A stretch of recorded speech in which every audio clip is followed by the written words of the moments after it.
সুপ্রিয় দর্শক, আজ আমাদের মাঝে উপস্থিত রয়েছেন স্বাধীনতা পদক ও পদ্মশ্রী পদক প্রাপ্ত বীর প্রতীক লেফটেন্যান্ট কর্নেল অবসরপ্রাপ্ত কাজী সাজ্জাদ আলী জহির। শুভ সকাল স্যার, কেমন আছেন? আমি ভালো আছি, আপনি আশা করি ভালো আছেন। জি স্যার, ধন্যবাদ আপনাকে। স্যার, আজ আমরা একটা বিশেষ বিষয় নিয়ে কথা বলবো।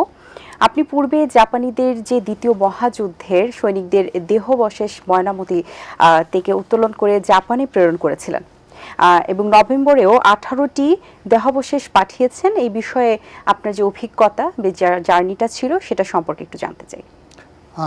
এটা সুন্দর কথা বলেছেন। জার্নিটা সেই একটা কঠিন পথ। যুদ্ধ হত্যা করে, নারী হত্যা করে, পুরুষ হত্যা করে, ভালোবাসা হত্যা করে, আর সবচেয়ে বেশি হত্যা করে ইতিহাসকে, যদি আমরা সঠিক ইতিহাস চর্চা না করি।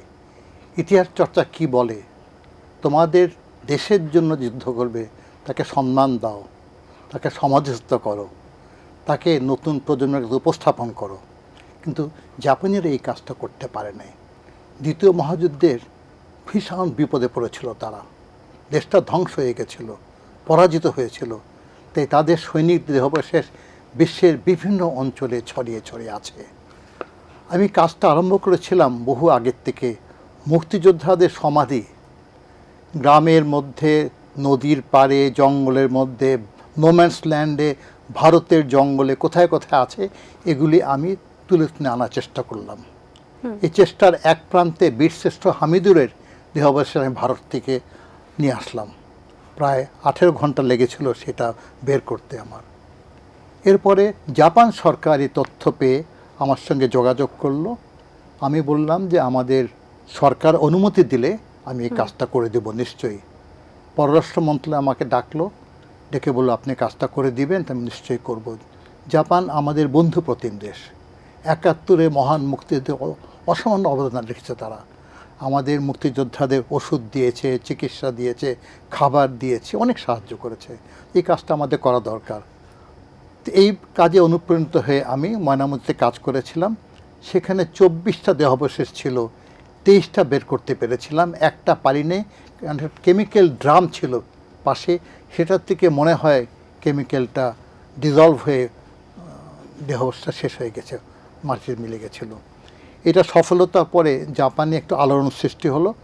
তারপরে আমাকে বলল আরও কবর আমাদের কোথায় আছে। আমি বললাম ময়নামতিতে তোমাদের 18টা কবর আছে, 19টা নামে আছে কিন্তু কবরে নাম্বারিংয়ে নাই, বোর্ডে আছে।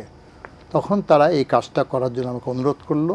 তাদের বিশেষজ্ঞ টিম এসেছিল, তাদের ফরেনসিক টিম, যেটা আমেরিকান কনসাল্ট এসেছিল। আমি সেখানে 18টা কবর ওদেরকে লিফট করে তাদের হ্যান্ড ওভার করে দিয়েছি।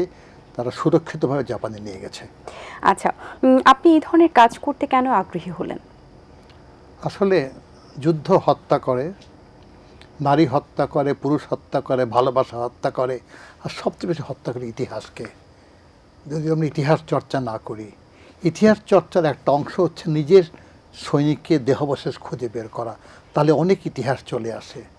তো সেই জাপানের সেই কাজটা আমি করে দিয়েছিলাম। আমার কাছে মৃত আর জীবিত ব্যক্তির মধ্যে কোনো ফারাক নাই, কারণ আমি তো তাদের সঙ্গে কয়েকদিন পরে যোগদান করব। অনেকে ভয় পায় মৃতদেহ দেখতে। আমার পিতা মাতা আত্মীয় স্বজন সবার কবর আমি দিয়েছি। আমি ছোটোবেলার থেকে কবরস্থানেই কাজ করি, ভলেন্টারি কাজ করি, তার ক্লিনিংও করি আমি। সুতরাং এই কাজটা আমার জন্য কোনো ভয়ঙ্কর কিছু না, আমার আত্মার তৃপ্তি মেলে। এবং আপনাদের কাছে আমি এর কথা বলতে চাই, দর্শক শ্রোতারা আশা করি এটা সঠিকভাবে গ্রহণ করবেন।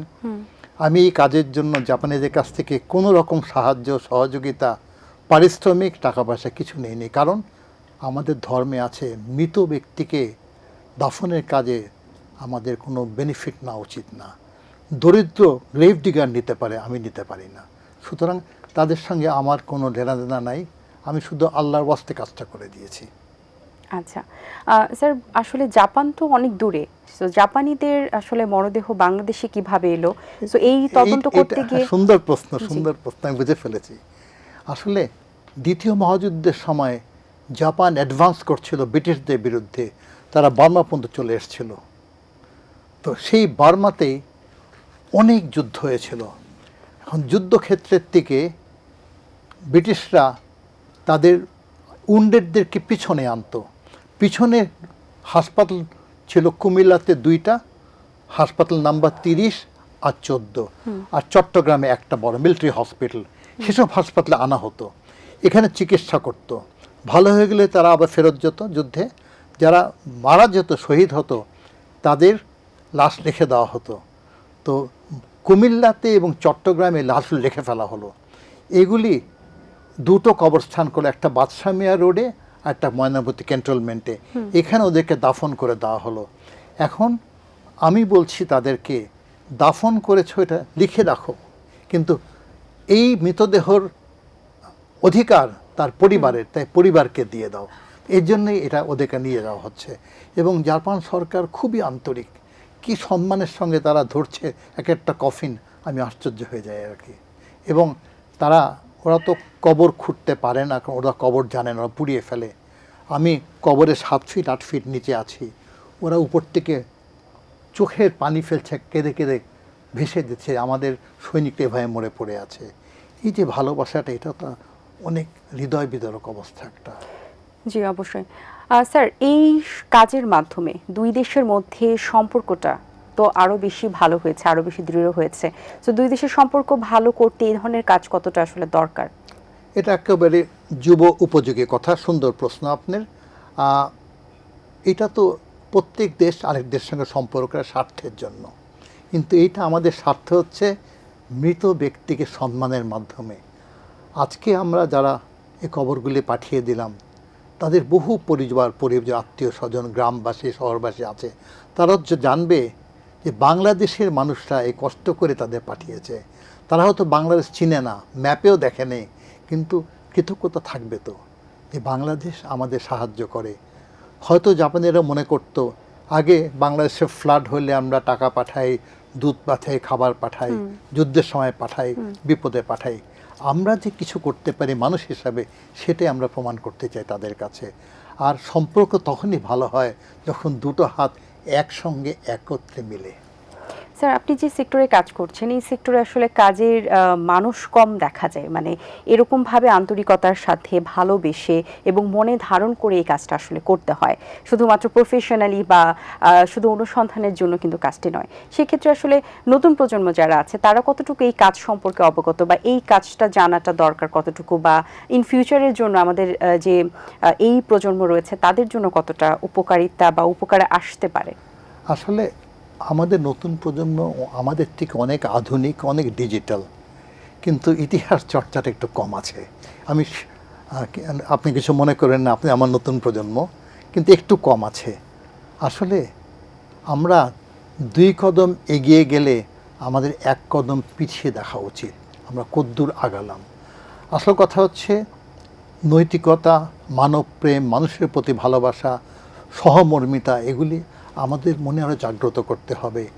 এখন আমি যখন কবরের ভিতরে ছি, জাপানি কিন্তু ওদের 50% মহিলা, 50% লোক আছে, আর আমেরিকান যে হেড কনসালটেন্ট আছে, আমি বুঝতে পারছি ওদের মহিলারা কাঁদছে তা জোরে জোরে বেশি। এবং আমি পরে দেখলাম যে ওনারা আমাকে জড়িয়ে ধরছেন এবং আমার হাতের গ্লাভসগুলি পর্যন্ত ভিজে যাচ্ছে।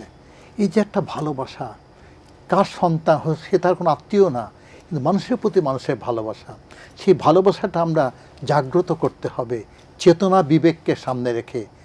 তারাও তো আদম সন্তান, তারাই তো মানুষ, তাদের প্রতি আমরা ভালোবাসা দেখাবো, তাই তারাও আমাদের ভালোবাসবে। বিশ্বে যুদ্ধ, অস্ত্র নিয়ে তো দামারোল চলে যাচ্ছে সব দিকে, কিন্তু মানুষের সামান্য কাজগুলি আমরা কত পিছনে পড়েছি।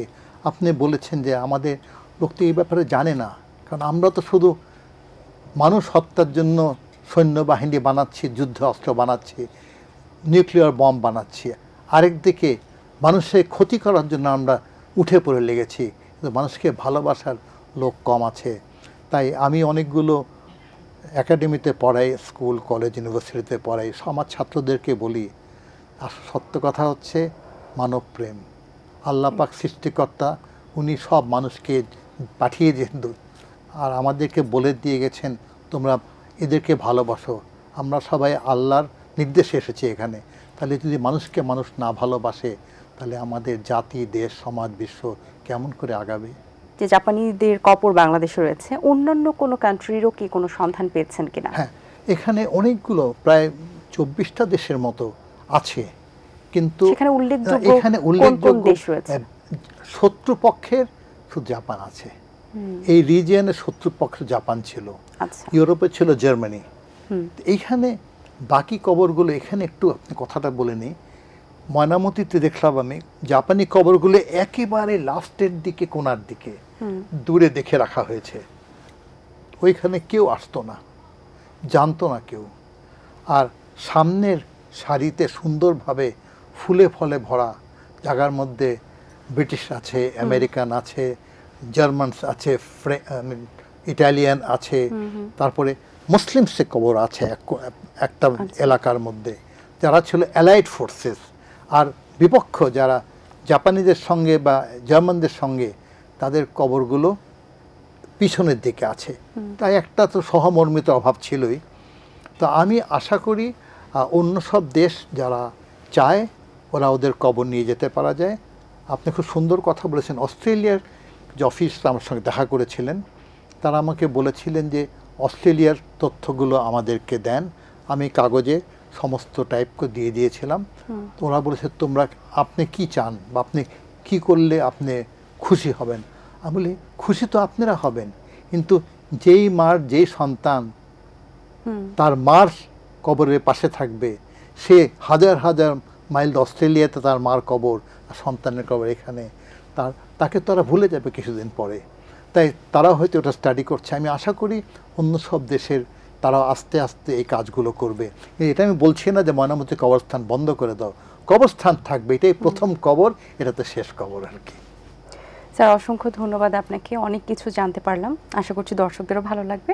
অনেক শুভকামনা রইল আপনার জন্য, ভালো থাকবেন সবসময়। আপনাকেও অনেক ধন্যবাদ, অনেক সুন্দর প্রশ্ন করেছেন।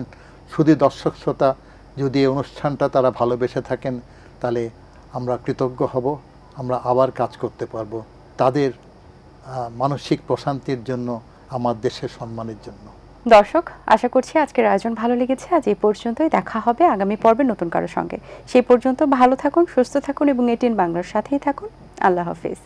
দিন আসে দিন যায়, সময়টা চলে যায়, তবু আছি এই বেশ ভালো।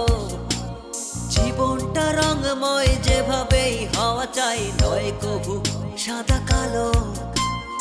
এই আশাতে স্বপ্ন ভাসে, সুখ হাসে চোখে মুখে, চায়ের চুমুকে।